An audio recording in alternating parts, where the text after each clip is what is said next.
चित्ती तुझे पाय डोळा रूपाचे ध्यान, अखंड मुखी नाम तुमचे वर्णावे गुण। हेची एक तुम्हा मागतो मी दातारा, उचित ते करा भाव जाणोनी खरा। कुंटली जाणीव काही बोलण्याची आता, कळो येईल तैसी करा बाळाची चिंता। हेची एक तुम्हा मागतो मी दातारा, उचित ते करा भाव जाणोनी खरा।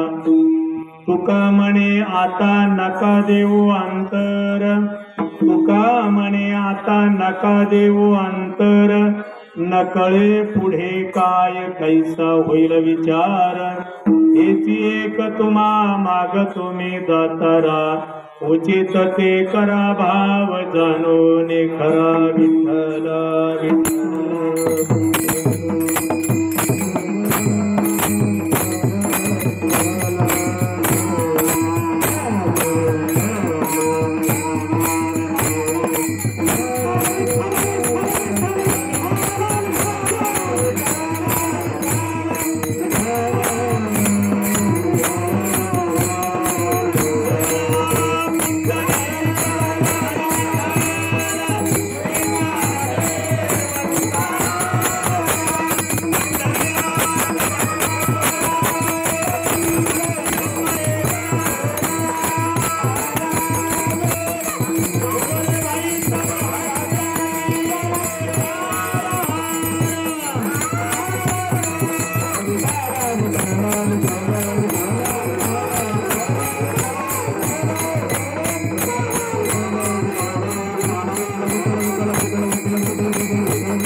चित्ती तुझे पाय डोळा रूपाचे ध्यान, अखंड मुखी नाम तुमचे वर्णावे गुण।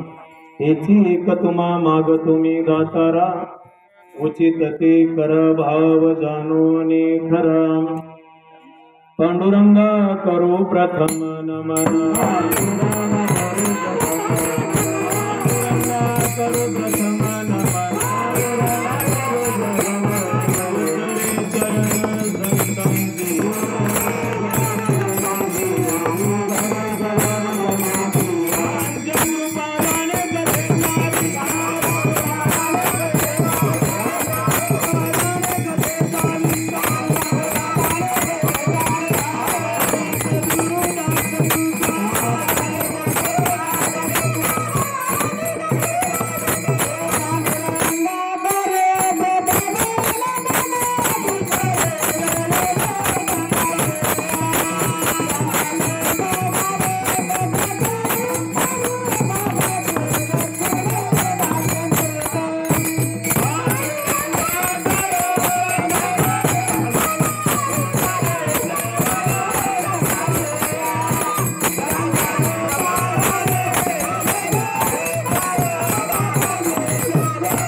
प्रतिष्ठान देखा तिथे जन्मला गुणातीत एक, जयाचे निनामे चुके जन्म व्यथा। नमस्कार माझा शांती ब्रह्म एकनाथ, नागेंद्र हराय त्रिलोचनाय भस्मांगरागाय महेश्वराय, नित्याय शुद्धाय दिगंबराय तस्मै नकाराय नमः शिवाय। जयांचे केले स्मरण होय सकळ विद्यांचे अधिकरण, तेची बंधू श्रीचरण श्री गुरूंचे ते नमस्कारुणी आता। चित्ती तुझे पाय डोळा रूपाचे ध्यान, अखंड मुखी नाम तुमचे वर्णावे गुण। हेची एक तुम्हा मागतो मी दातारा, उचित ते कर भाव जाणोनी खरा। प्रस्तुत कीर्तन सेवेसाठी निवडलेला अभंग देहूचे सुप्रसिद्ध साधू असणारे वैराग्य मूर्ती श्री संत जगद्गुरु तुकोबाराय यांचा 4 चरणाचा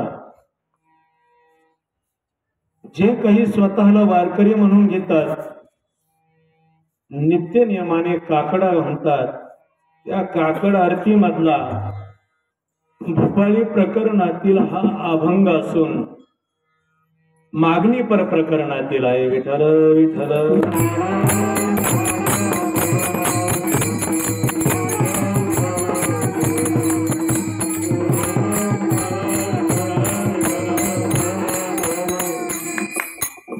पूजेला सुरुवात करण्यापूर्वी अल्पसा परिहार द्यायचा तो असा, गीता जयंती निमित्ताने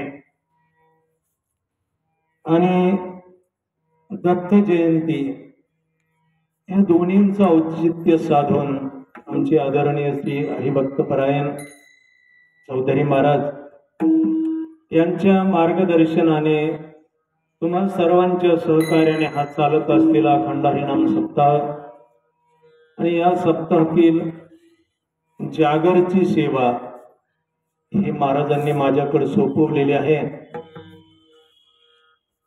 इतरत्र दिवशी कीर्तनकार मोकळा आहे. सप्ताहातील काही ठराविक दिवस असे की तो कीर्तनकार बांधलेला आहे. म्हणाल कसा बांधलेला आहे? रोजच कंबर बांधतोय. आजही कंबरच बांधलेलं आहे. हे कंबर बांधणं नाही, पण कीर्तनकाराला पहिल्या दिवशी नामपर अभंग घ्यावा लागतो, म्हणजे पहिल्या दिवसाचा बांधलेला आहे. त्याच्यानंतर दुसऱ्या दिवसाचा मोकळा आहे. त्याने मग करुणापर म्हणा किंवा अनेक प्रकरण जे काही गाथ्यामध्ये असतील, उपदेशपर असेल, संतपर असेल, विराणे असतील, कोणत्याही प्रकारचा अभंग घेतला तरी चालतो. पण हे कुठपर्यंत 6 दिवस चालतं आणि 7व्या दिवसाच्या कीर्तनकाराला मात्र मागणी परच अभंग घ्यावा लागतो. आणि 8व्या दिवशीच्या कीर्तनकाराला चरित्र ते उच्चारावे केले देवे गोकुळे हे बंधन आहे. तसं कीर्तनकाराला पुष्कळ बंधन आहे. कीर्तनात काय बोलावं, कीर्तन कशाला म्हणतात, कीर्तनकाराने कीर्तन कसं करावं. जर आज आपण जगतामध्ये पाहिलंय तर कीर्तन या साधनेचा खेळ खंडोबा होऊन बसलेला आहे. विठ्ठल विठ्ठल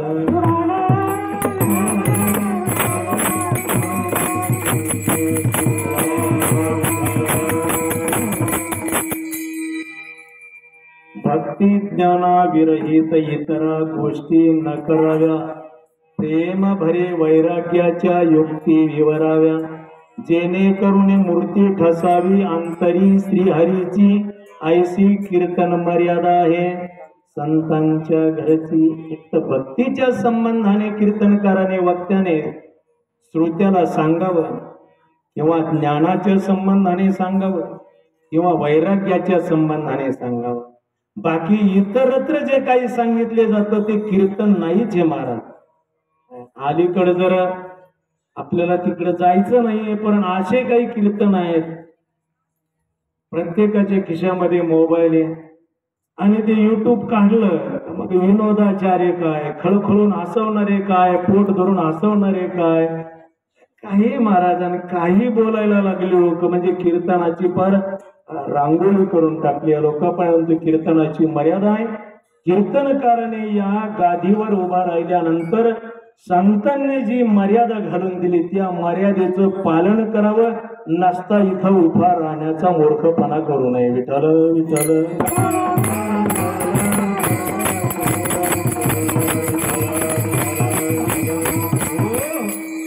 म्हणून आज 7व्या दिवसाची कीर्तन सेवा असल्या कारणानं जे काही आपण सेवा केलेली आहे, 7 दिवस ज्ञानेश्वरी पारायण असेल, कोणी कीर्तन केले असतील, कोणी प्रवचन केले असतील, ही सर्व टाळकरी मंडळी, सर्व आमचे नवीन महाराज मंडळी आहे. भविष्यामध्ये एकापेक्षा एक मोठे होणारच आहे ते.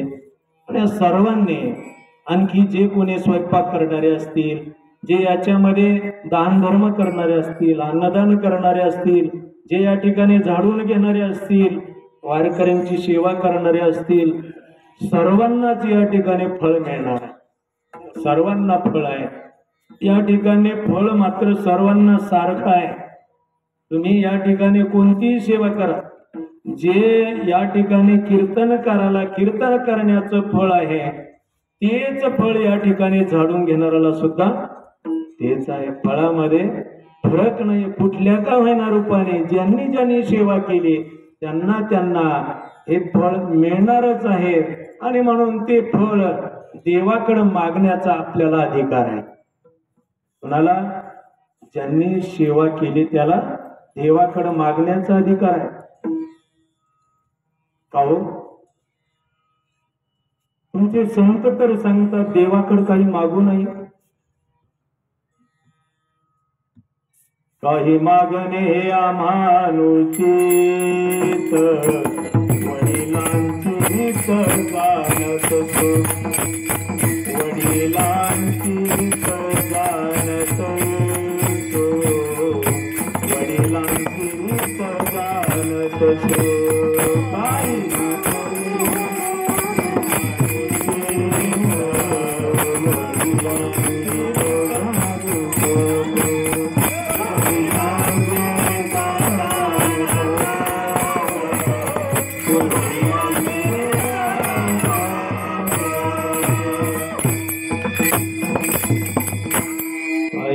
मागणे हे आम्हा अनुचित, वडिलांची रीत जाणत असो. तुकोबाराय म्हणतात आम्ही देवाकड काही मागत नाही. नवे तुकोबारायांच्या 8 पिढ्याचा जरी आपण माग इतिहास पाहिला, विश्वंभर बाबापासून तुकोबारायाची जी परंपरा सांगितली ती विश्वंभर बाबापासून. विश्वंभर बाबाचे हरी मुकुंद, हरीचा विठोबा, विठोबाचा पादाजी, पादाजीचा शंकर, शंकराचा कानोबा, कानोबाचा बोलोबाने, बोलोबाचे मग तुकोबाराय. अशी ही 8 पिढ्याची जी काही परंपरा आहे, 8 पिढ्यामध्ये देवाला कधी काही मागितलं नाही, काही मागितलं नाही. महाराज तुकोबाराच्या चरित्रामध्ये असा प्रसंग, याचा अर्थ त्यांना गरज नव्हती असं नाही.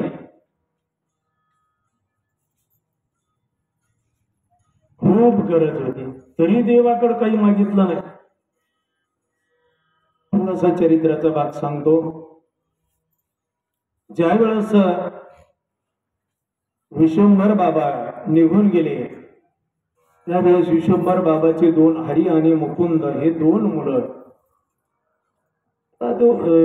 विस्ताराने ती कथा आहे. विश्वंभर बाबाने ज्या वाऱ्या केल्या, भगवान परमात्मा देहूला आले, देहूला विश्वंभर बाबाने त्यांची स्थापना केली. देवाने काही वरदान विश्वंभर बाबाला दिले.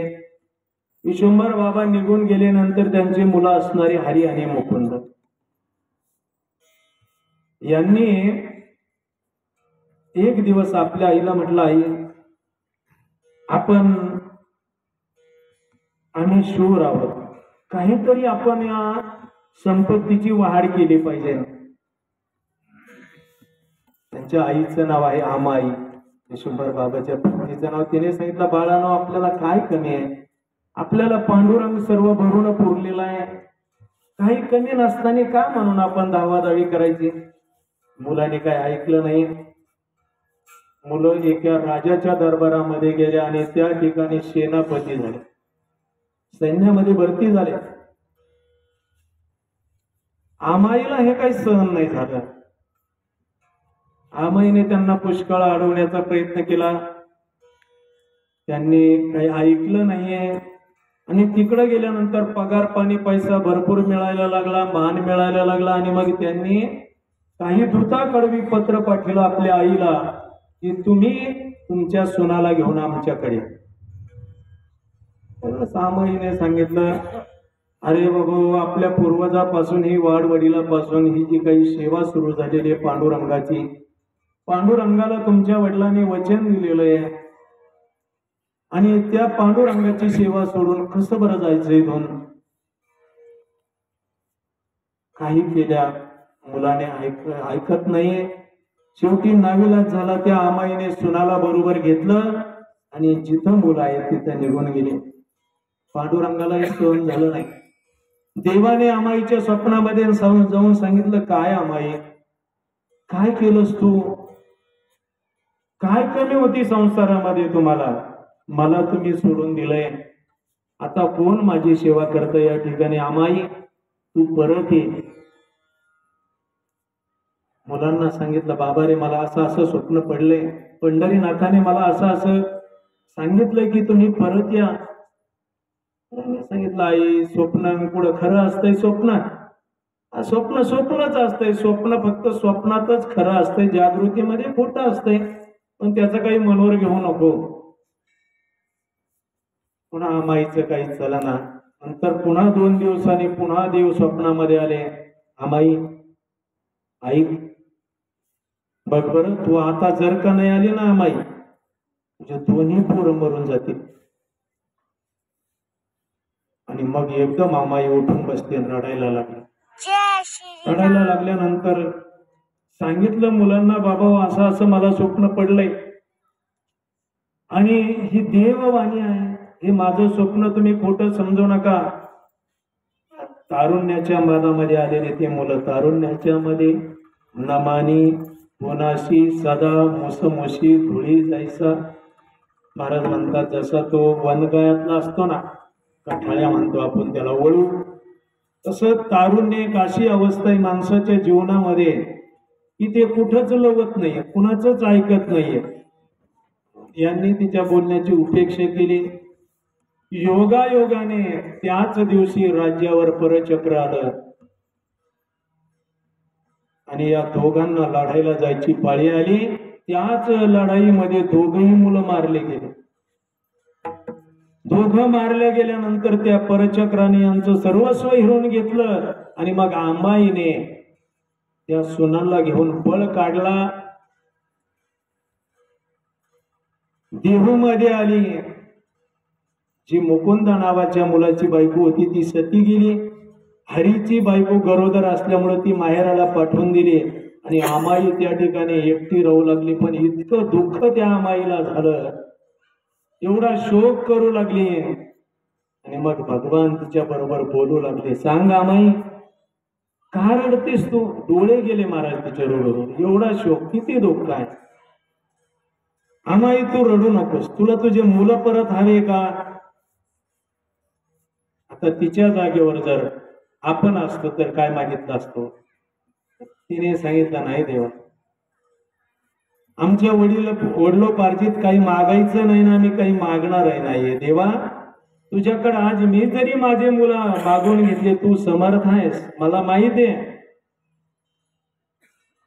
तू वसुदेवाचे बाळ 12 वर्षाने आणून दिलेस.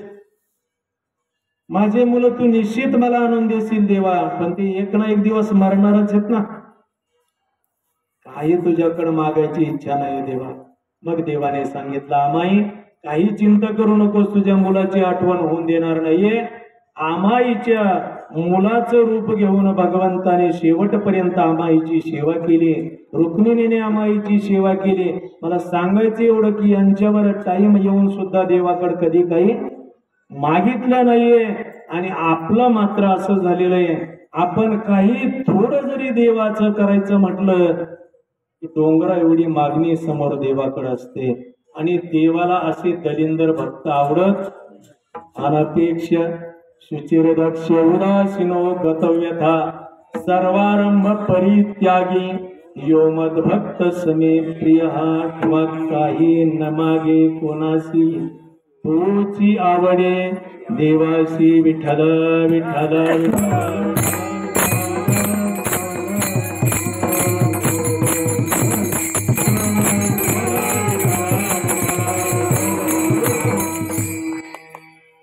म्हणून देवाकडं मागू नये, काही मागू नये आणि काही मागितल्याशिवाय राहू नये. असं काही मागू नये, काही मागितल्याशिवाय राहू नये. काही मागू नये म्हणजे अनुचित मागू नये, जे योग्य नाही ते मागू नये. जे योग्य आहे ते मागितल्याशिवाय राहू नये. काय अयोग्य आहे महाराज, काय योग्य आहे? तर संसारातलं हे अयोग्य आहे. देवाकडे संसाराच्या संबंधाने जे जे काही असेल ते कधीच काही मागू नये. साधना करत असतात मनात सुद्धा आणायचं नाही देवाकडे. साधना करत असताना खूप काही अपेक्षा माणसाच्या ठिकाणी आहे. जरी तोंडाने नाही प्रगट केल्या तरी मनोमनी त्या देवाकडे त्या अपेक्षेची मागणी तो साधक करत असतो. देव समर्थ आहे, त्याची ती मागणी पूर्ण करतो, पण त्याचं कल्याण होत. संसारातली मागणी देव पूर्ण करतो नाही असं नाही, कारण तो समर्थ आहे. तोची एक दान शूर दाता, समर्थ आहे तो मागणी पूर्ण करतो पण त्याचं कल्याण करत नाही. जशी आई लहान मूल जर त्याला लईच येड्यावानी करायला लागलं ना, काही लहान मुलं आता समजा कीर्तना त्याच्यात आणले ना की ते खूप त्रास देतात, येड्यावानी करतात. मग आईला तर आई काय करते, एक चॉकलेट जर त्याच्या हातामध्ये दिलं ना गपचीप बस.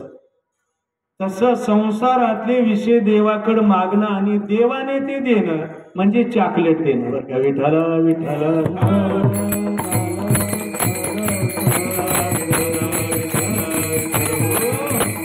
आणि प्रपंचामधले जेवढे काही विषय आहेत ते चॉकलेटच आहेत महाराज. या चॉकलेटामध्ये सर्व मोहून गेलेले आहेत. म्हणून देवाकडे असं चॉकलेट कधीच मागायचं नाही, प्रपंचातलं काहीच मागायचं नाही. महा लग्न होऊ देन, मला पोरग होऊ देन, पोराला बायको मिळू देन, बायकोला पोरग होऊ दे, आमक मिळू दे, फल न मिळू. या संसारातलं काही मागायचं नाही. का मागू नये संसारातलं महाराज? हे तर साऱ्याला प्रिय आहे ना. त्याचं कारण असं आहे, संसारातलं जेवढं काही आहे थोडक्यात सांगतो मी, सर्व माईक आहे. आणि जे माईक आहे असत्य आहे, आणि जे असत्य आहे ते नाश पावणार आहे. मग जे नाश पावणार आहे ते मिळून काय फायदा आहे? विठाल विठाल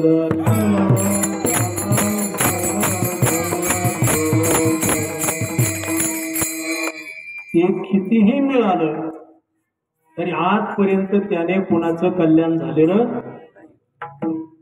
थोडं आपल्याकडे काय असेल, गाडी असेल, बंगला असेल, 4-2 मुलं असतील, 50 एकर शेती असेल, याच्यापेक्षा आपल्याकडे काय? संत कुणाचंच वर्णन करत नाही, पण राजा रावणाचं वर्णन करतात.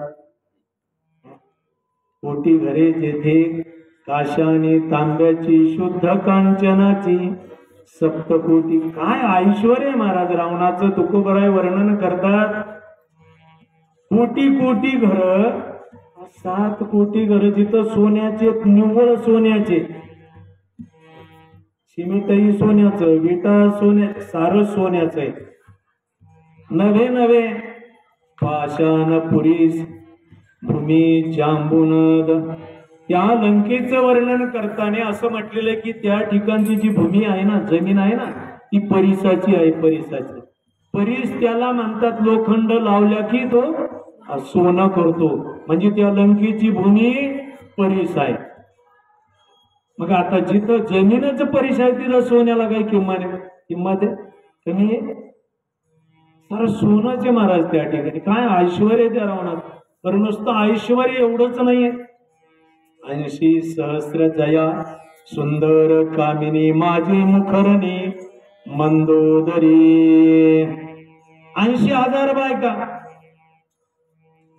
आता माणसं म्हणतात 2 लाख द्यायला तयार आहेत, 5 लाख द्यायला तयार आहेत, पण कशी का होय ना पहा हे दिवस आले. आणि त्याला 80,000 होत्या. मंदोदरी सारखी महान पतिव्रता आहे. 1 लाख मुलं आहेत. तेही कोंबडीच्या पिल्लासारखे नाही. कोंबडी रुबाबात चालती, माग पिल्लाचं खांड असतं, पण चालता चालता बोक येतं, इकून एक वळतं, इकून एक वळतं, माग वळून पाहते अर्धे राहत नाही. अशी आपली गती महाराज. आपली पोरं काय पोरं आहे? तसे रावणाचे पोरं होते का? इंद्रजित, ज्याने इंद्राला अनेकदा बांधून आणलेलं आहे. अक्षय कुमार, अति काय महाकाय, एकापेक्षा एक बलवान, अशा प्रकारचे मुलं एवढं संपत्ती एवढं ऐश्वर्य असताना सांगा ती कवडी गेली नाही. बरोबर काहीच गेलं नाहीये म्हणून संसारातलं मागायचं नाही विठाल.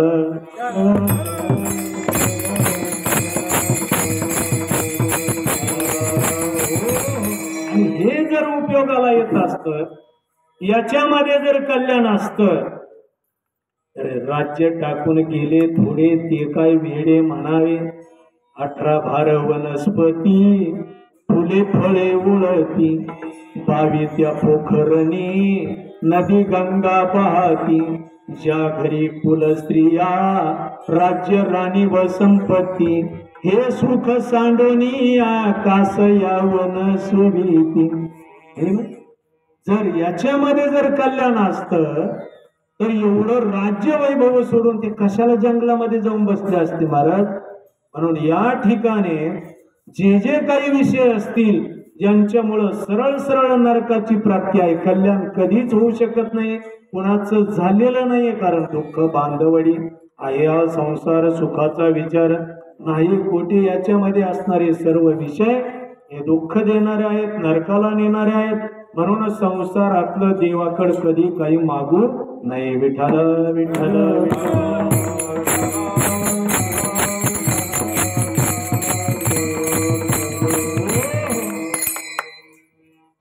जर आपण बारकाईने जर संतांच्या शब्दाचा विचार केला तर संतांची जी मागणी आहे आपल्या विरोधात आहे महाराज, आपल्या विरोधात. तुका म्हणे करी फकीराचे परी रात्रंदिवस हरी, येईल मुखे देवा. मला दरिद्री करून टाक, मला फकीरासारखं करून टाक, जेणेकरून रात्रंदिवस तुझं मी नामचिंतन करेन. ठीक नाही. आपल्या विरोधात मागणी आपण मागू असं. प्रपंच ओसरो चित्त तुझे पायी मुरो, ऐसे करिगा पांडुरंगा, शुद्ध रंग वावे रंगा. तुमची मागणी सरळ सरळ आपल्या विरोधात आहे. त्यांना कळलंय विषयाचं स्वरूप, कळलंय संसाराच्या माईक पदार्थाचं स्वरूप कळलंय, म्हणून ते याची कधी देवाकडे मागणी करत नाही. आणि आपल्याला सांगतात तुम्ही सुद्धा याच्या संबंधाने देवाकडे काहीच मागू नका. मग काय मागा? अभंगाच्या प्रथम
खूप बरं देवाकडे ही मागणी मागतात. चित्ती तुझे पाय डोळा रूपाचे ध्यान अखंड मुखे नाम तुमचे वर्णावे गुण. काय मागाव देवाकड? तर जेणेकरून देवाची प्राप्ती होईल. देवाची प्राप्ती होण्यासाठी जे जे काही पोषक पाहिजे ते देवाकडे मागावं. देवाची जर प्राप्ती व्हावी अशी आपली जर इच्छा असेल त्याच्यासाठी याची गरज आहे. कशाची? चित्ती तुझे पाय डोळा रूपाचे ध्यान अखंड मुखी नाम तुमचे वर्णावे गुण. साधना कोणतीही करा त्याच्यासाठी पहिलं काय पाहिजे? चित्तामध्ये स्थिरता पाहिजे. देवाचे पाय पाहिजे. डोळ्यापुढे देवाचं स्वरूप आलं पाहिजे आणि मुखामध्ये नामस्मरण आलं पाहिजे. तर ते भजन आहे. जर हे घडलं नाही, नामरूपी नाही मेळ, अवघा वाचेचा गोंधळ. म्हणते कीर्तन असल, भजन असल, कथा असल, जर चित्तामध्ये देवाचे पाय नसतील, डोळ्यासमोर देवाचं रूप नसेल आणि मुखामध्ये देवाचं नाम कितीही असेल, फायदा होत नाही. विठाला विठाला विठाला.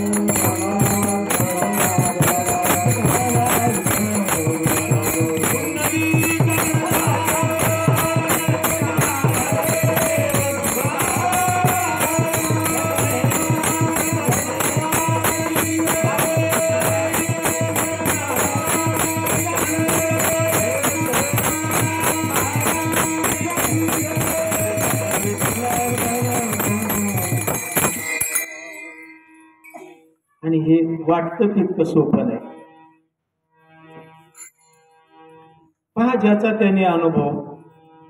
ज्या वेळेस आपण तोंडाने देवाचं नामचिंतन करतो, मग तो हरिपाठ असेल, काकडा असेल, भजन असेल, कीर्तन असेल, त्यावेळेस खरंच आपल्या चित्तामध्ये देवाचे पाय असतात का? आपल्या डोळ्यासमोर देवाची मूर्ती आपल्याला दिसते का? आणि हे जर दिसत असेल तर म्हणावं आपला परमार्थ योग्य दिशेने चालला. पण आमचा अनुभव असा आहे, तोंडाने नामस्मरण चालू आहे, चित्तात भलतच काहीतरी येतं. तोंडाने हरिपाठ चालू आहे, आंघोळ केली सकाळी सकाळी, देवाची द्वारी वाक्षण भरी तेने मुक्तिचारी साधी येल्या. नाही बाश्या वाजून बाश्याचा आवाज येतो कानावर, नाही वाजून वाजल्यावर ठीक आहे बघ. हे चित्तात एवढ्यावर नाही, एक कडल सुद्धा चित्त स्थिर नाही. म्हैस तरी चित्ताती, बैल तरी येते, रानातला कापूस तरी येईल, ऊस तरी येईल, वर्ग तरी येईल, नातू तरी येईल, नात तरी येईल. चित्त, कारण हे इतकं चंचल आहे. चित्तालाच दुसरं नाव आहे मन. आणि देवाला नेमकं याचीच गरज आहे महाराज. बाकी तुमच्या या वर साधन याची देवाला गरज नाही. विठ्ठल विठ्ठल.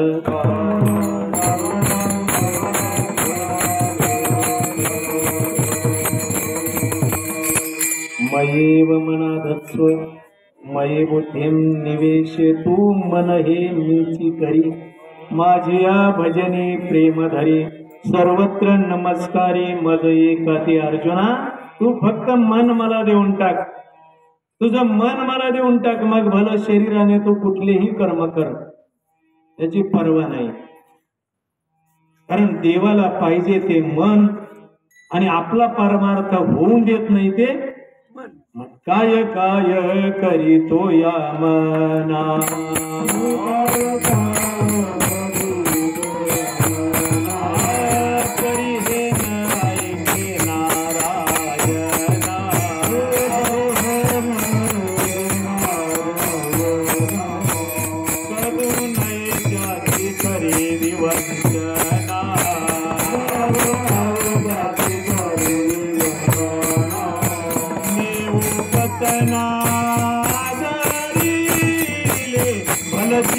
सवे धावे कैलास भलती सवे धावे कैलास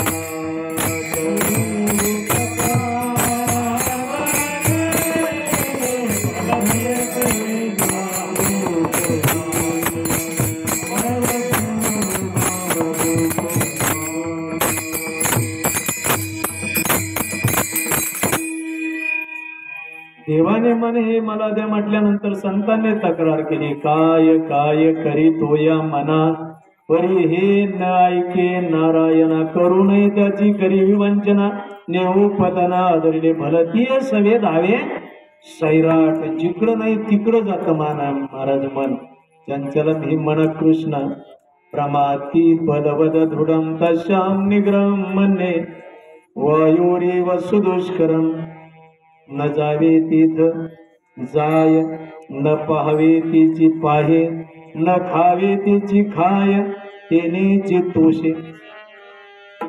इतकं विचित्र आहे महाराज, इतकं बलवान आहे, याला जितकं तुम्ही आकळण्याचा प्रयत्न कराल ना तितकं हे जास्त वेगाने राहू. तुम्हाला वाटतं का दारू पिणाऱ्याला कळत नाही दारू वाईट आहे म्हणून? काय फजिती होती त्यांची, घरी पोरं मारते, बायको धड बोलत नाही, त्याला भाकर देत नाही, गावात कोणी नीट बोलत नाही, गटारीमध्ये पड, त्याला कळत नाही काही वाईट आहे. याच कारणच आहे महाराज, त्याचं मन हे बलवत्तर आहे, त्याला कळत असून सुद्धा मन तिकडे ओढल्याशिवाय राहत नाही, असा या मनाचा स्वभाव आहे. ज्ञानोबरायाने खूप चिंतन याच्यावर मांडलेलं आहे. ज्ञानोबराय दृष्टांत देतात, जसं माकड असणार, माकड हे माकड मुळात कसं आहे, अतिशय चंचल आहे. आणि ते शास्त्रकाराचं बी प्रमाण आहे, मर्कटस्य सुरापानं तत्र वृषिक दौशनम तन्मध्य भूत संचारो यद्वा तद्वा प्रयोशती. माकड अगोदरच चंचल, त्यातली त्यात त्याला दारू पाजली आणि मग पुन्हा त्याला इंचू चावला आणि मग त्याच्या हातात माळ दिली. आता रामकृष्ण हरी रामकृष्ण हरी रामकृष्ण हरी. आता किती जप करीत ते शांत बसून. तसंच आपलंय महाराज, तसंच आपलंय. आपण मस्त त्याला आकळण्याचा प्रयत्न करतोय, पण ते चांगल्या चांगल्याला आकळत नाहीये. आपली काय कथा आहे. आणि मन ज्या वेळेस तुमचं आकळलं जाईल, मन ज्या वेळेस स्थिर होईल, त्याच वेळेस परमार्थ होतो, अन्यथा नाही. विठ्ठल विठ्ठल विठ्ठल.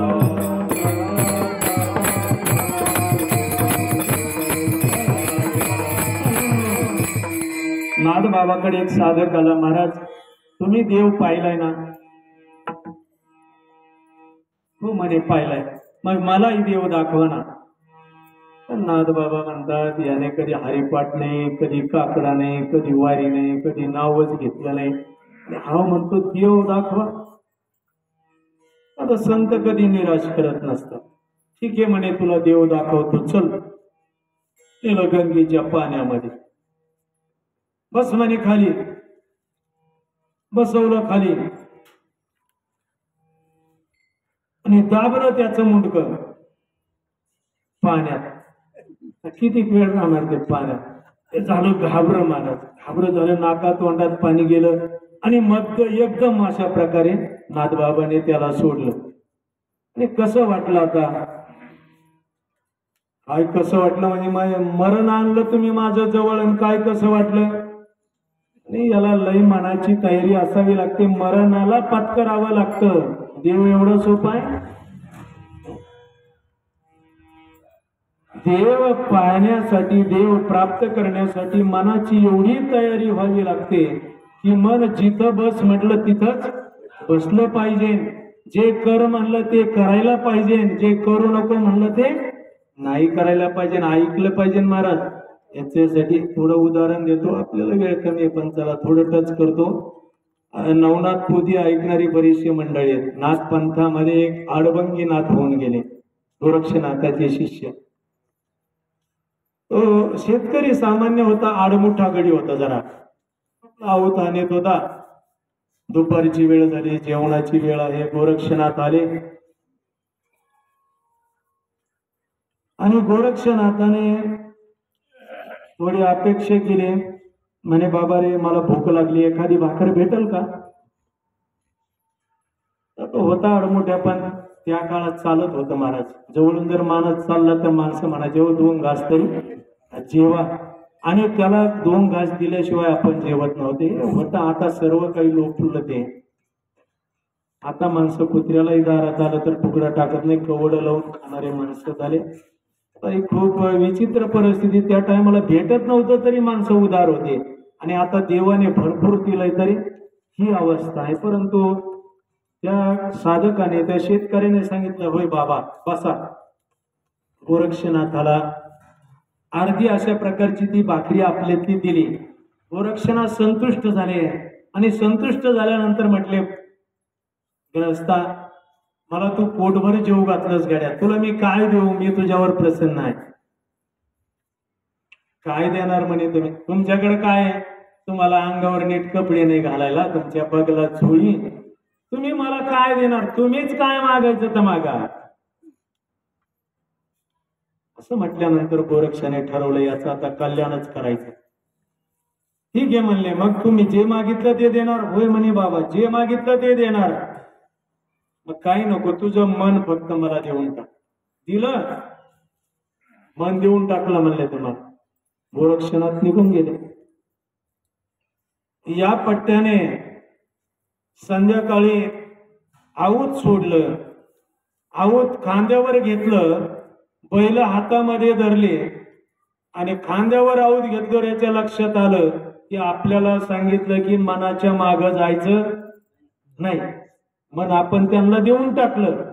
मग आता मन म्हणते घरी जायचं, आता घरी जायचं मनाच्या विरोध. मनाला शिकवणच मग आता तसाच उभा राहिला खांद्यावर आऊत घेऊन 12 वर्ष महाराज. कथा आहे, गोष्ट नाही. 12 वर्षानंतर परत गोरक्षनाथ आले, आणि मग त्याला गुरुदीक्षा दिली. तोच आडबन घेणार. म्हणून मन हे एकदा जर स्थिर झालं ना, तर मग मात्र देव लांब नाही, देव आपणच आहोत. विठ्ठल विठ्ठल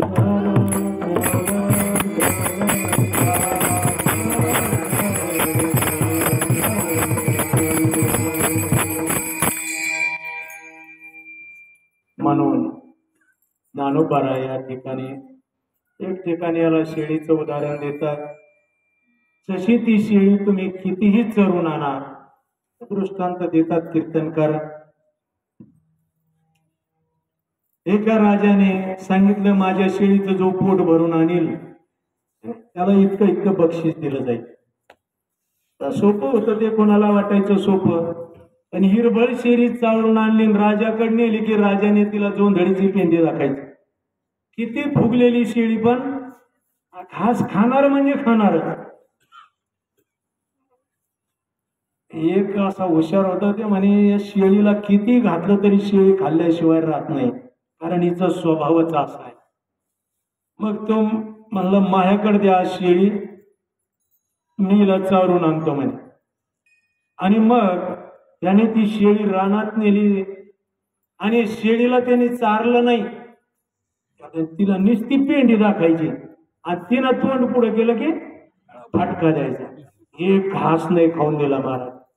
खपटी झाली सारी शेळी. आणि संध्याकाळी ज्या वेळेस दरबारात आणली, महाराज घ्या आता परीक्षा म्हणले. राजाने पाहिलं आज तर शेळी फार खपटी आहे, हा म्हणतो परीक्षा घ्या. नेहमीप्रमाणे राजाने तिला पेंडी दाखवली, आणि हिरबळ शेळीच्या चांगलं डोक्यात बसलं होतं. पेंडीकडे तोंड केलं की तोंडावर फाटका बसतोय. तिने पेंडी तिच्याकडे गेली का तिने माग मुंडकं करायचं. तिने बक्षीस जिंकलं. दृष्टांत एवढ्यासाठी. तसं या मनाला हे विषयाकडे धावलं का याला काय पाहिजे? फटके पाहिजे, फटके पाहिजे. तिकडे जायचं नाही, चल इकडे वारीला चल, इकडे कीर्तनाला चल, इकडे भजनाला चल, म्हण रामकृष्ण हरी, म्हण हरिपाठ. असं या मनाला वाटाला लावायला पाहिजे महाराज. आणि याला जर तुम्ही असं सवय लावली ना, याचा एक गुण चांगला आहे. देखिले बोडीच्या ठाया सोके म्हणून अनुभव सुखाची कौतिके दावीत जाई दे या मनाचे एक निके. हे याचं एवढं चांगलं आहे, याला जिथली तुम्ही गोडी लावाल तिथंच हे सोखले जातात. मग तो कुठलाही विषय असेल, चांगला असेल किंवा वाईट असेल, याला जिथली तुम्ही गोडी लावा तिथं सोखले जातं. म्हणून हे मन जर हातात आणायचं असेल तर याला आपण वळणाला लावलं पाहिजे. बर काय करावं महाराज, याला कितीही वळणाला लावलं ना आपल्याला हे ऐकत नाही. आणि हे बरोबर आहे, कारण हे आपल्याच्याने आकळणार नाहीये. बुद्धीचा जनिता लक्ष्मीचा पती किंवा तुझ्या केल्या विन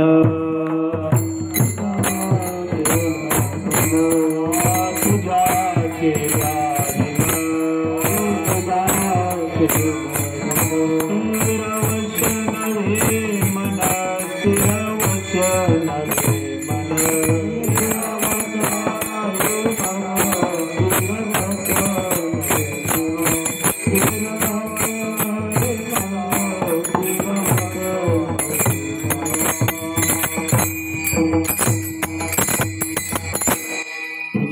केल्या विन स्थिर वश नव्हे मन.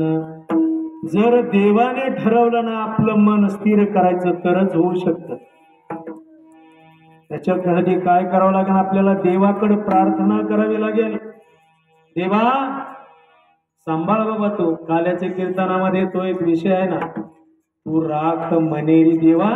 साऱ्या गाया आम्ही वळून आणतो, पण आमची जी काही मनरूपी गाय आहे ना ती मात्र आम्हाला आकळत नाहीये. ही तुझ्याशिवाय कुणालाही आकळत नाहीये महाराज. म्हणून देवाशिवाय हे मन कुणालाही आकळत नाही. जसं मेंढपाळाचं कुत्र असतं ना, मेंढपाळाचं कुत्र, असे खतरनाक कुत्रे असते महाराज. त्यांच्या भरोश्यावर रात्रभर मेंढ्या मोकार असतात, जवळच येऊन देत नाही कुणाला ते. असं ते आपण जर रस्त्याने चाललो आणि मेंढपाळाचं ते कुत्र जर का धावलं ना, त्याला दगड हाणा नाही तर काठी आणा, ते काही ऐकत नाही. पण त्याने जर पाठीमागून आवाज दिला कुणी, या धनगराने, अय वाघ्या थांब, जागेवर कुत्र उभं राहतं महाराज, जागेवर. तस जर इतका असणार चंचल मन, पण देवाने जर ठरवलं ना याचं मन स्थिर करायचं तर एका जागेवर स्थिर होतं. विठ्ठल विठ्ठल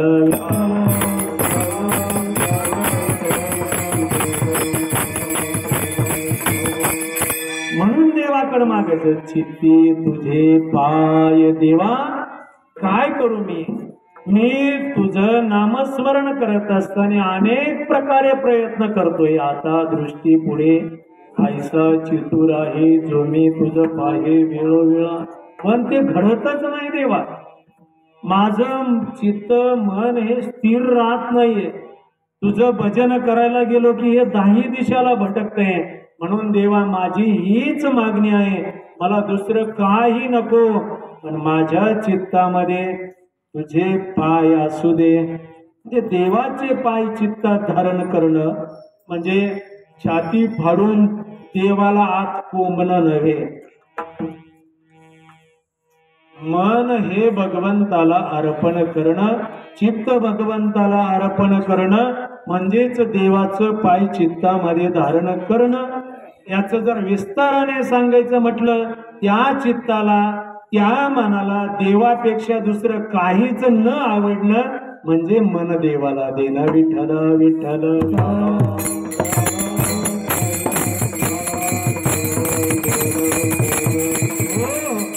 तुझी यान वाहिन गा देवराया बहु आवडसी जीवापासून या. त्या मनाला फक्त देवच आवडला पाहिजे.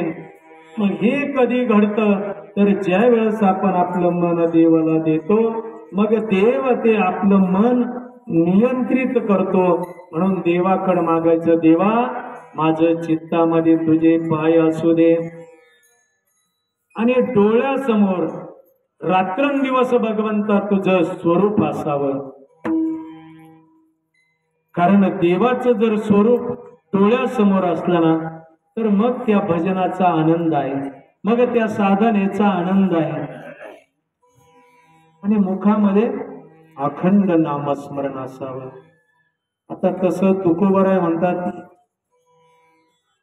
ह्या मागण्या 2-3 तुकोबारायने केल्या, यांचाच विचार करायला आपला पुष्कळ वेळ पाहिजे. मुखामध्ये देवाचं नाम अखंड तुकोबाराय मागतात, म्हणजे तुकोबारायच्या मुखामध्ये देवाचं नाम नव्हतं का?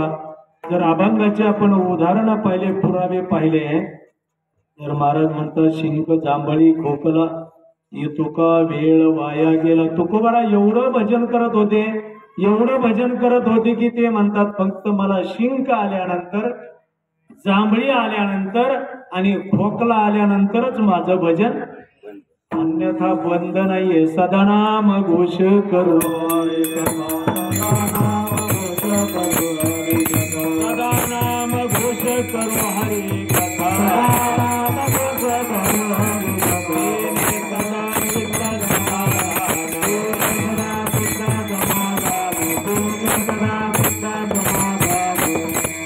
अखंड देवाचं भजन होतं महाराज. रात्र न कळे दिवस न कळे अंगी खेळे, दैवत हे माझी मज झाली अनावर वाचा, माझी मज झाली अनावर वाचा. छंद या नामाचा घेतलासे, माझी मज झाली अनावर वाचा, माझी मज झाली अनावर वाचा. किती नामस्मरण, किती नामस्मरण. तुकोबारायची ज्या वेळेस काही चमत्कार घडले जीवनामध्ये, समाजाने तुकोबारायला ज्या वेळेस डोक्यावर घेतलं, वाऱ्यासारखी कीर्ती पसरली आणि ही कीर्ती काशीपर्यंत पोहोचली. काशीमध्ये एक साधक काही न प्रयास करता ब्रह्मज्ञान प्राप्त व्हावं म्हणून शंकरासमोर तपश्चर्या करत होते. त्यांना शंकराने सांगितलं, बाबा रे तू देहूला जा, त्या ठिकाणी तुकोबाराय आहेत, त्यांची शरणागती कर, तुझं काम होईल. आणि तो तिथून पायी पायी देहूला आला. काय 1-2 महिने काय प्रवास त्याने केला. देहू गावामध्ये प्रवेश करत असताना सकाळची वेळ होती. पहिले काही या घरामध्येच बाथरूम नव्हते, बाहेर दिशेला बाहेर जायचे माणसं. आणि मग नित्य नियमाप्रमाणे तुकोबाराय आपले सकाळी बाहेर दिशेला गेले. त्याच बाजूने तो रस्ता होता आणि बाहेर दिशेला बसल्यानंतर हे तुकोबाचं चालू होतं, पांडुरंग हरी, पांडुरंग हरी, पांडुरंग हरी. हे ग्रस्त आले, हा मूर्ख माणूस आहे, एवढं मंगलमय असणारं देवाचं नामस्मरण एवढ्या अपवित्र ठिकाणी हा घेतोय. असो आता गावामध्ये आले, विचारलं लोकांना, का हो इथं तुकोबाराय नावाचे कोण ग्रस्त आहेत? लोकांनी दाखवलं की ते त्यांचं घर आहे. महाराज त्या ठिकाणी गेले आणि लगेच हे महाराज डबडं घेऊन द्या. अरे हीच ती व्यक्ती आहे की शौचाला बसल्यानंतरही देवाचं नामस्मरण करीत होती. आणि शंकराने मला यांच्याकडे पाठवलंय की ब्रह्मज्ञान मला प्राप्त व्हावं म्हणून, ब्रह्मदृष्टी मिळावी म्हणून. तुकोबाराने भाव जाणला यांचा, निराश झाले, पण पागू म्हणले. आता तुकोबाराने त्यांना जेवण घातलं, त्यांचं आदरातिथ्य केलं, विचारणा केली, थोडं आराम करा म्हणे, मग मी तुम्हाला सांगतो. आणि आराम करायचा म्हणून तुकोबारायच्या शेजारीच त्याही ग्रस्ताने, त्या साधकाने अंग टाकलं. तुकोबारायला डोळा लागला आणि मग मात्र तुकोबारायच्या रोमारोमामधून पांडुरंग हरी, पांडुरंग हरी, पांडुरंग हरी, रोमारोमामधून देवाचं भजन चालू आहे. मग याचे डोळे उघडले. महाराज महान महात्मा आहे, साधू आहे. विचारलं, महाराज मला तुमची प्रचिती आली, पण मला एक सांगा, तुम्ही त्या अशुद्ध ठिकाणी, अपवित्र ठिकाणी देवाचं नाव नाही घ्यायला पाहिजे. महाराज म्हणतात, खरंय तुमचं, नाही घ्यायला पाहिजे, काय करू? माझी मदत झाली अनावर वाचा, छंद या नामाचा, घेतलासे माझी वाचा मला ऐकत नाहीये. एवढी हाव सुटलेली आहे वाचेला, हाव सुटायला पाहिजे. लाहो घेई हरिनामाचा लाहो करा गाठ घाला मूळबंदी सांडा वाहू गिया उपाधी लक्ष लावून राहा गोविंदे गा राम राम स्मराधी. असं वाचेला हाव सुटायला पाहिजे, लाहो सुटायला पाहिजे की पळ म्हटलं तरी ती थांबायला नाही पाहिजे नामस्मरण करताना. देवप्राप्ती काही सहजासहजी होते. नुसते असे पैसे घेऊन कीर्तन भजन करून पुढे देव स्वप्नात तरी येईल. विठ्ठला विठ्ठला विठ्ठला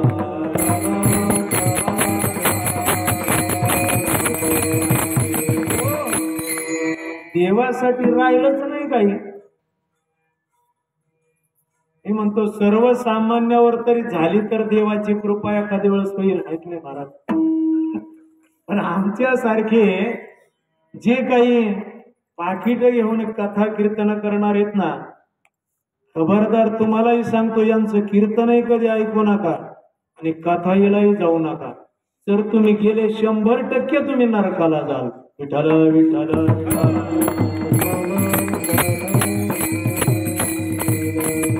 आपण जाऊनी न्यावे नरकास पुढे बेताळीसा आणि जग. हे लोक साऱ्या लोकाला नरकाला घेऊन चालले महाराज. साऱ्यात जो महापापी असतो तो चांडाळ असतो. आणि जर कीर्तनाचा पैसा घेतला, कथेचा पैसा घेतला तर त्याच्यासारखा दुसरा कोणी चांडाळ नाही.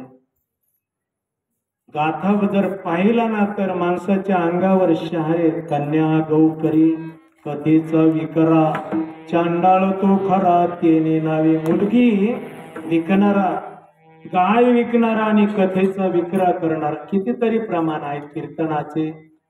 विक्री मातीसी गबन भाड ही खायना आणते जो. काय बोलायला पाहिजे ना संतांनी अजून. काय या कलियुगाचा पुरुषार्थ आहे महाराज. कथा कीर्तन सुद्धा नरकाला जाण्याचे साधन बनवून बसले. माझ्या मनचं बोलत नाहीये. कुणाला शंका असतील तो कुबाराचा गाथा उघडा, मग तुमच्या माथ्यात येईन काय चाललंय काय खरंय. विठ्ठला विठ्ठला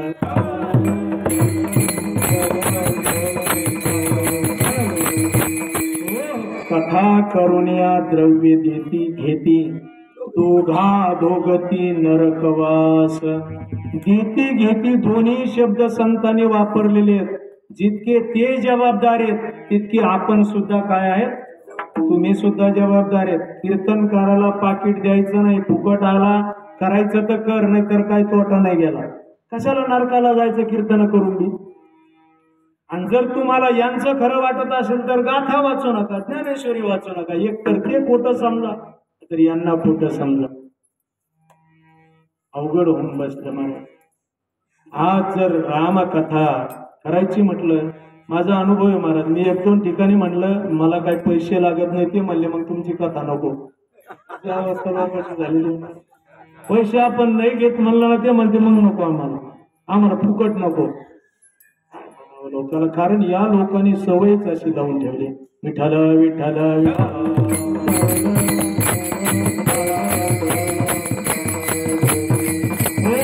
म्हणून अखंड देवाचं नामचिंतन करावं. डोळ्यासमोर देवाचं रूप यावं आणि चित्तामध्ये देवाचे पाय यावे तरच आपलं कल्याण होणार आहे. आणि हे कशाने होईल तर हे देवाने केलं तरच होणार आहे. म्हणून हे देवाकडे मागायचं. तुकोबराय दुसऱ्या चरणामध्ये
एक देवा किंवा हेची एक तुम्हा मागतो मी दातारा उचित ते करा भाव जाणोनी खरा देवा हेच एक मागतो चकारात्मक तुकोबाराय सांगतात हेच म्हणजे बाकीच्याची व्यावृत्ती झाली त्या ठिकाणी हे सोडून दुसरं काहीच नाही मला दुसरं काही नाग लागत नाही न लगे मुक्ती आणि संपदा संत संगती सदा हेची दान देगा देवा तुझा विसर न व्हावा गुण गायना आवडी हेची माझी सर्व जोडी म्हणून देवा मला फक्त एवढंच दे हेच दे हेच म्हणतात आणि मागण्या मात्र 3 प्रकारच्या करतात हेची एक शब्द आलेला आहे हेची एक मागण्या तर 3 दिसतात चित्तात पाय असले पाहिजे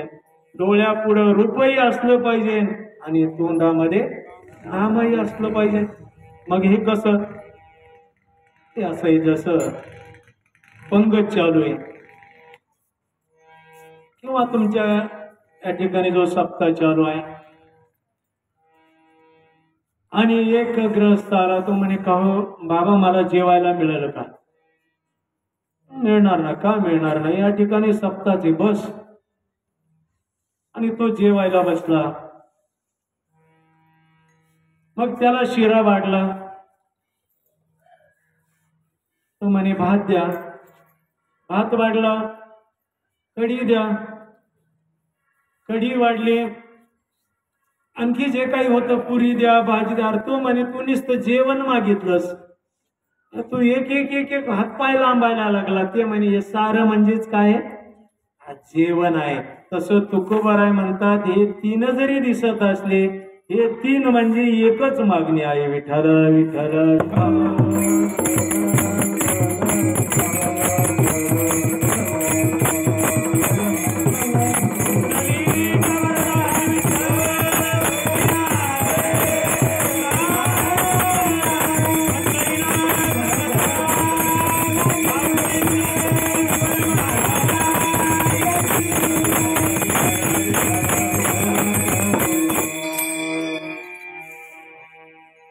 हेच दे देवा याच्या पलीकडे मला दुसरं काही लागत नाहीये बाकी तू कसा आहेस तूच एक मागण्यासारखा आहेस दुसरीकडे आम्ही कुणाला मागावं आणि कोण तुझ्यासारखा आहे कोठे काही एक आहे एक नाही तू मात्र कसा आहे षडगुण ऐश्वर्य संपन्न एक भगवंतची जाण कारण दाता त्याला म्हटलेलं आहे दाता कसा असला पाहिजे त्याच्या ठिकाणी काही गुण सांगितले तो श्रीमंत असला पाहिजे त्याच्या ठिकाणी औदार्य असलं पाहिजे त्याच्या ठिकाणी स्वतंत्रही असलं पाहिजे या 3 गोष्टी जर ज्याच्या जवळ आहेत तोच खरा दाता आहे तोच दानशूर आहे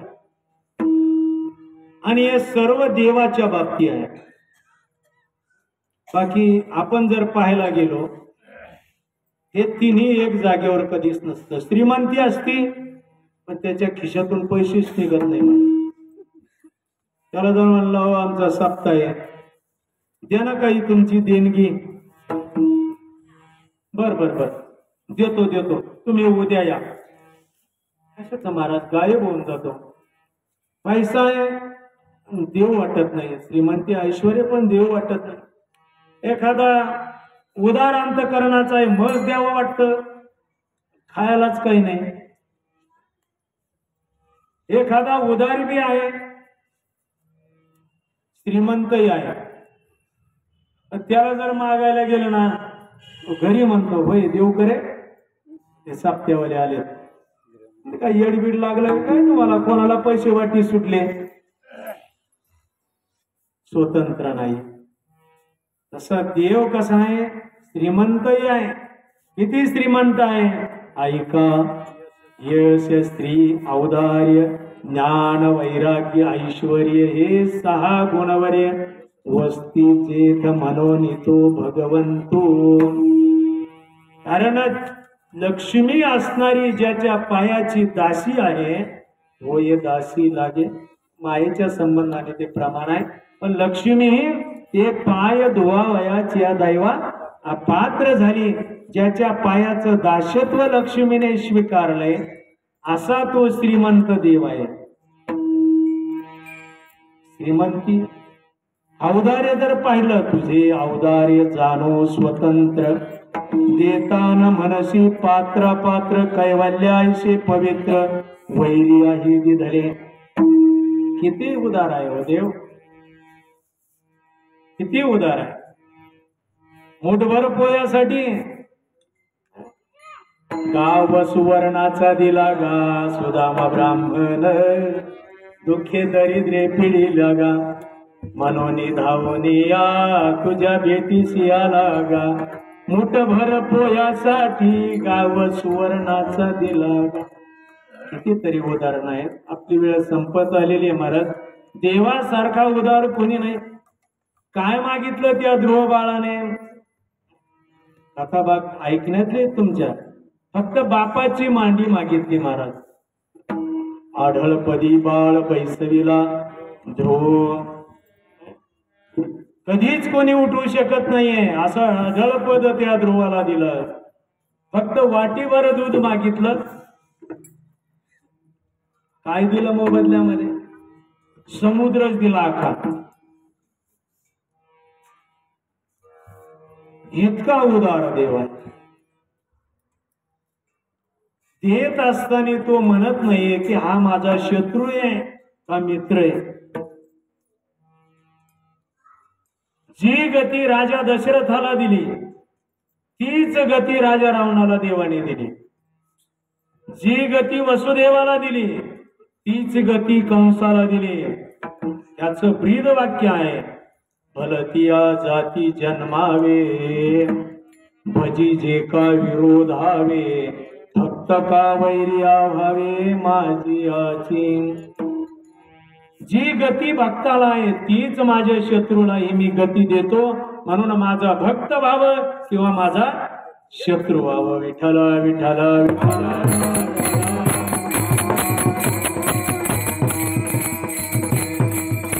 म्हणून काही विचार करत नाहीये.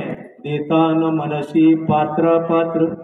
देवाने विचार केलाय का, ही पूतना आहे, मला विष पाजून मारायला आली, हिला कस काय मोक्ष द्यावा? मोक्ष दिला महाराज दिला. ज्याने 100 शिव्या दिल्या त्या शिशुपालाला सुद्धा मोक्ष दिला. तोची एक दान शूरदाता विटेवरी ज्याची, पाऊले समान तोची एक दान शूरदाता. म्हणून हे सर्व काही देवाकडे अनुकूल आहे. म्हणून मागायचं तर देवाकडे मागावं, तरच आपलं कल्याण होणार आहे. बाकी कुणा पुढेही हात पसरू नये महाराज. हात पसरी जिने धीग त्याचे म्हटलेलं आहे. धिक्कार असं आहे. 5,000 रुपये द्या तर कीर्तन, 50,000 द्या तर कथा. धिक्कार आहे, धिक्कार. या लोकांनी भिकारी बंद करून टाकले. पहिले बरेच येत होते मागायला, विठाला विठाला विठाला.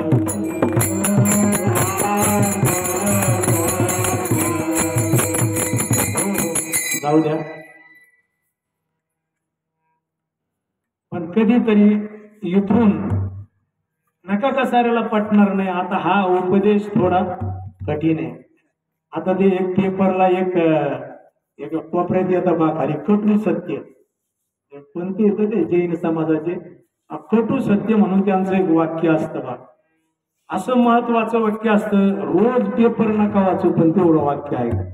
खूप उपदेश असतो त्यांचा. तसं हे कटू सत्य झालंय. आता खरं सांगलं की लोकाला पटत. आता काय लागत, ज्याने त्याने हे ठरवलंय की असला कीर्तनकार आणायचा की त्याने आपली स्तुती केली पाहिजे, वर्णन केलं पाहिजे. मग त्या तारीख देणाराचं वर्णन, वापद वाजवणाराचं वर्णन, गायन करणाराचं वर्णन, बसणारांचं वर्णन. देव याच्या डोक्यातच राहत नाही महाराज.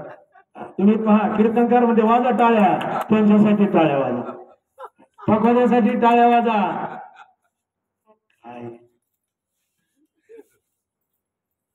कीर्तनामध्ये जर दुसऱ्याची स्तुती केली ना तर ब्रह्महत्येचं पातक लागतं त्या कीर्तनकाराला. अनेकाची स्तुती आम्हा ब्रह्महत्या, अनेकाची स्तुती आम्हा ब्रह्महत्या.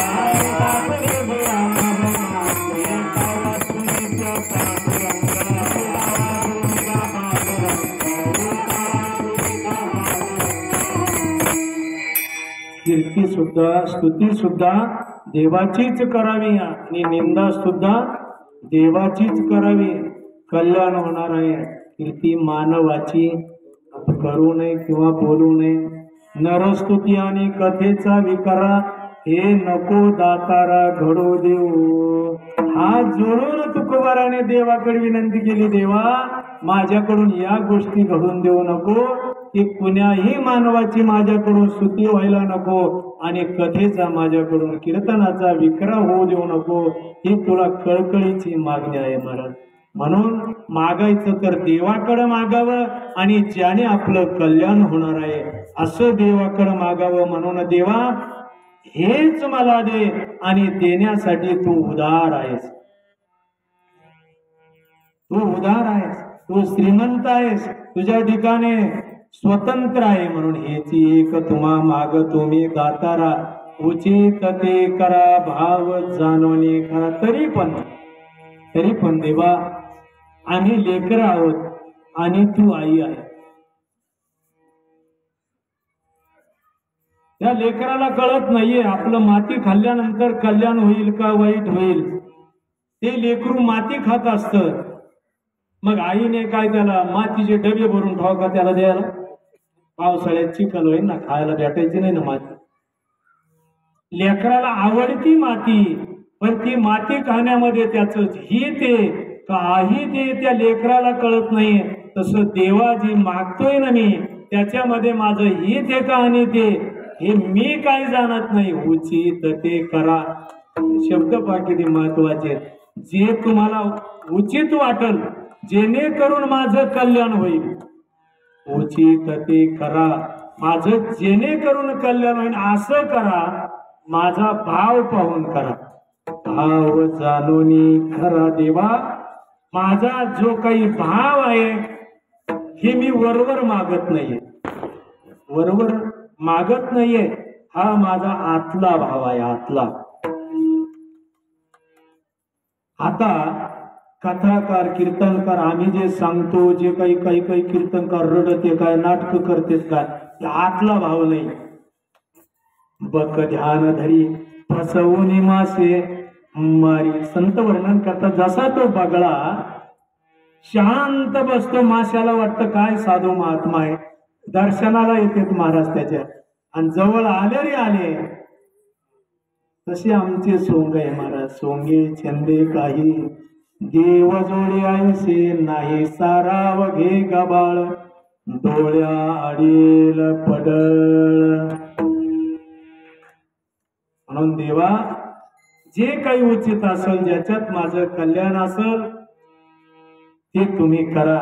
मला ते कळत नाहीये. संताने देवाकडे गेल्यानंतर कधीही लेकराची भूमिका घेतलेली. कितीतरी अभंगेत आपला वेळ होत आलेला आहे. आणि लेकरू होऊन देवाला आई समजून देवाकडे मागावं. कारण लेकराची आई कधीच उपेक्षा करत नाही. आईचं जे अंतकरण असतं हे मायेने एवढं गच्च भरलेलं या जगतामध्ये. आईसारखं अंतकरण फक्त संताचंच असू शकतं, बाकी कुणाचंही नाहीये. म्हणून आई कधीच त्या लेकराची उपेक्षा करत नाहीये. म्हणून संत कधी कधी आईची भूमिका घेतात आणि देवाकडं बाळाची भूमिका घेतात आणि देवाला आई असताना मानून विनंती करतात, हे आई माझ्यावर कृपा कर. मी जे मागतोय ना ते माझी इच्छा पूर्ण कर.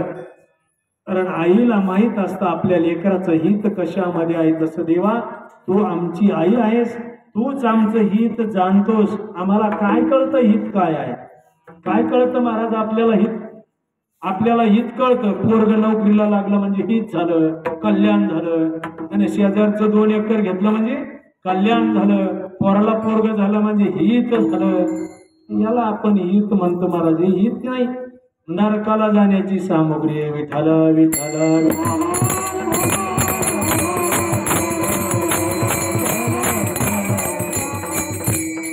विस्तार होईल आपुलिया हिता, जो असे जागता धन्य माता पिता, तयाची आपण हित काय आहे, हित ते करावे देवाचे चिंतन, ते हित आहे.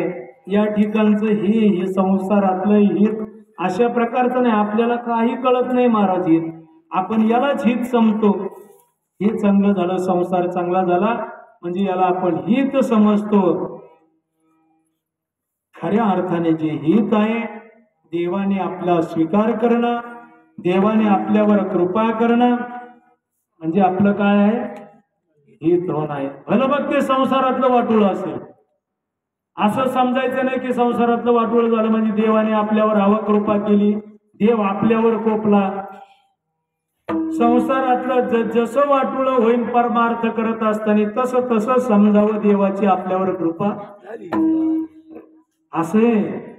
असे तुकोबा राहायचा अगदी आनंदात संसार चाललेला होता. जेव्हा दुष्काळ पडला ना महाराज, मग तुकोबाराय म्हणू लागले, बरे झाले देवा निघाली दिवाळी, बरी या दुष्काळी. बरं झालं आता. कधी बरं झालं, दुष्काळ पडला, बायको अन्न अन्न करता मेली, पोराला घायला काही राहिलं नाही. मग आता काय झालं, बरं झालं, बाप मेला, बरं झालं, आई मेली, माता मेली, मजदे खाता, बरं झालं.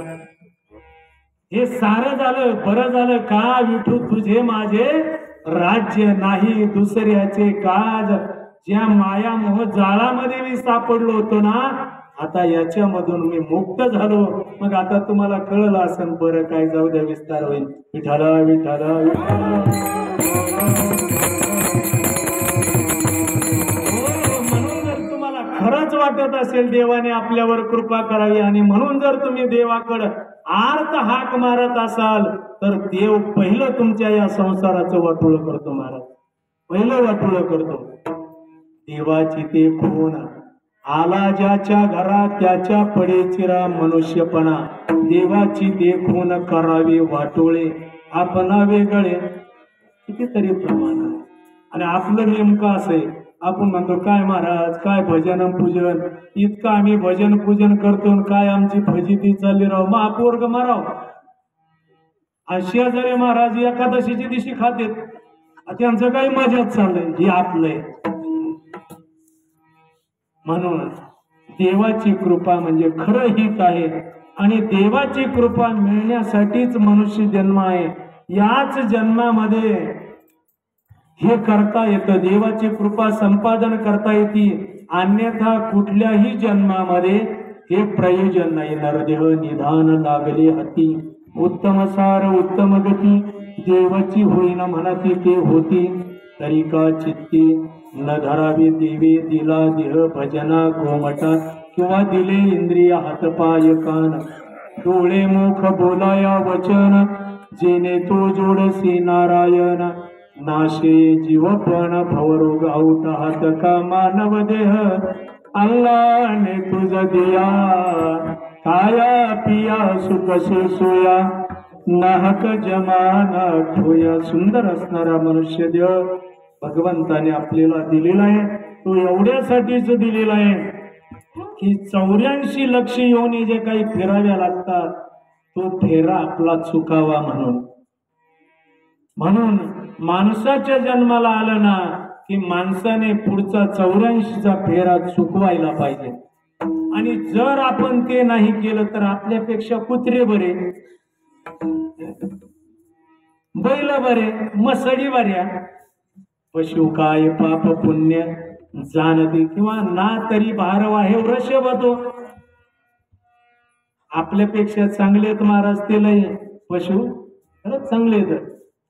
जर आपण या मनुष्य जन्मामध्ये येऊन 84 लक्ष योनी फिरायचे कर्म करीत असू, तर ते त्यांचे मागचे कर्म भोगून संपवतात. त्यांना पाप पुण्य लागत नाही, त्यांनी काही केलं तरी, म्हणजे पुढचं ते काही करत नाहीत. आपण मात्र पुढे 84 लक्ष योनी भोगण्यासाठी आज या ठिकाणी येऊन वाईट कर्म करतो. म्हणून या देहामध्ये आल्यानंतर मनुष्य देहाचं हित तेव्हाच आहे, मनुष्याचं हित तेव्हाच आहे की जोडे नारायण. जर देवाची प्राप्ती केली, देवाची कृपा संपादन केली, तरीच मनुष्य जन्माचं हित आहे. नसता पुन्हा 84 लक्ष योने फिरून मग लागेवा. मानवाचा एक एक योनी कोटी कोटी फेरा मग लागे वारा. मानवाचा एवढं पुन्हा फिरून एकदा उद्या विस्तार होईल. दुर्लभ असणारा मनुष्य देह आपल्याला मिळालेला आहे. म्हणून जीवनामध्ये त्याचं हित व्हावं असं जर वाटत असेल तर देवाकडं जे मी आतापर्यंत सांगितलं ते मागावं आणि लेकराची भूमिका घेऊन देवाला आईच्या स्थानी ठेवून मागावं. देवा तू आमची आई आहेस हेची एक तुम्हा आग तुम्ही दातारा उचित ते करा. भाव जाणोनी खरा देवा माझा खरा भाव आहे. तुका म्हणे नको वरपंग देवा घ्यावी माझी सेवा. भाव शुद्ध माझा शुद्ध भाव आहे आणि शुद्ध भाव आहे माझ्या आतून मी ही मागणी करत आहे. नुसती वरवर मागत नाहीये देवा. म्हणून तुला जे योग्य वाटत असेल ते कर देवा. मी काही शहाणा नाहीये. कधीही आपण काय करायला पाहिजे, लहानपणाची भूमिका घ्यायला पाहिजे. माझ्या ज्ञानोबारायासारख्याने म्हटलं एरवी तरी मी मूर्ख, जरी झाला अविवेक तरी संत कृपा दीपक सोज्वल असे. ज्ञानोबारायाने स्वतःला मूर्ख म्हणावं आणि आपण का म्हणून शहाणं म्हणावं. हे शहाणं म्हणणंच काय आहे, मूर्खपणाचं लक्षण आहे. म्हणून देवासमोर कधी माणसाने संतासमोर देवासमोर लीन व्हावं आणि स्वतःला अज्ञान समजावं. याची एक तुम्हा मागतोनी दातारा उचित ते करा. भाव जाणोने खरा देवा मी काही जाणत नाहीये, काही जाणत नाहीये. याचा अर्थ मला काही कळत नाहीये. जसं त्या लेकराला काही कळत नाही तसं देवा काही मला कळत नाहीये. म्हणून मी आता बोलणं थांबतो. कळो येईल तैसी करा बाळाची चिंता. मी बाळ आहे देवा, लेकरू आहे तुमचं. तुम्हाला जसं करायचं तसं करा, पण एकच सांगतो माझी चिंता करा, काळजी घ्या. जर देवा तुम्ही आता माझ्याकडे नाही पाहिलं, तुम्ही जर मला अंतर दिला, माझ्याकडे जर कृपा दृष्टी नाही केली, मग मात्र माझं काही खरं नाही. शेवटच्या चरणामध्ये तो का म्हणे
नारायण